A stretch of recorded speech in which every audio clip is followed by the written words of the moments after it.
বিবি আসিয়ার ঈমানটা কেমন আর আমার আপনার ঈমানটা কেমন?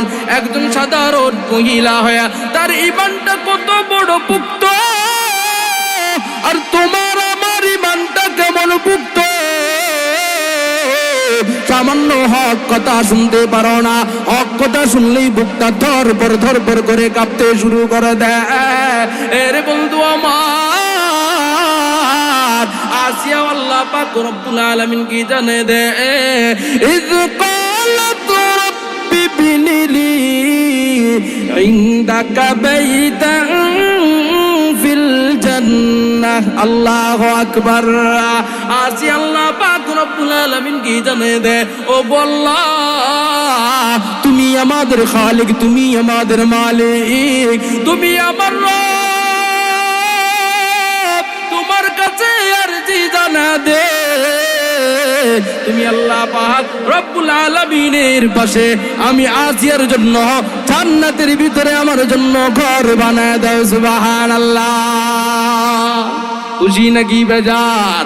আল্লাহ পাক রব্বুল আলামিন জানায় দে, এরে আসিয়া আহা হা হা অবশ্যই অবশ্যই তোমার জন্য আমি আল্লাহ তাআলা ঘর বানায় দিলাম। মাগার আমি আল্লাহ তাআলার একটা সুসংবাদ তোমাকে জানায় দিলাম, পৃথিবীর জমিন থেকে তুমি যখন চলে আসবা তখন আমি আল্লাহ পাক রব্বুল আলামিন তোমার জন্য একটা সুন্দর ব্যবস্থা কইরা রেখে দিলাম। তোমার সাথে আমি আল্লাহ পাক রব্বুল আলামিন দ্বিতীয়বার আবারও বিবাহ বন্ধনের ভিতরে আবদ্ধ করায় দিব। সুবহানাল্লাহ।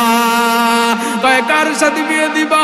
ও গো আল্লাহ, আল্লাহ পাক রব্বুল আলামিন জানে দে, রে আসিয়া এমন একজন মানুষের সাথে, এমন একজন মানুষের সাথে, এমন একজন পয়গম্বরের সাথে, এমন একজন রাসূলুল্লাহর সাথে, এমন একজন নবীর সাথে আমি আল্লাহ পাক রব্বুল আলামিন তোমাকে বিবাহ বন্ধনের ভিতরে আবদ্ধ করায় দিব, যার জন্য আমি আল্লাহ পাক রব্বুল আলামিন পৃথিবীটাকে এত সুন্দর করে সাজিয়েলাম। এই জমিনটাকে আমি আল্লাহ তাআলা ওনার জন্য সাজিয়েছি। প্রথম আসমানকে ওনার জন্য সাজিয়েছি, দ্বিতীয় আসমানকে ওনার জন্য সাজিয়েছি, তৃতীয় আসমানকে ওনার জন্য সাজিয়েছি, চতুর্থ আসমানকে ওনার জন্য সাজিয়েছি, পঞ্চম আসমানকে ওনার জন্য সাজিয়েছি, ষষ্ঠ আসমানকে ওনার জন্য সাজিয়েছি।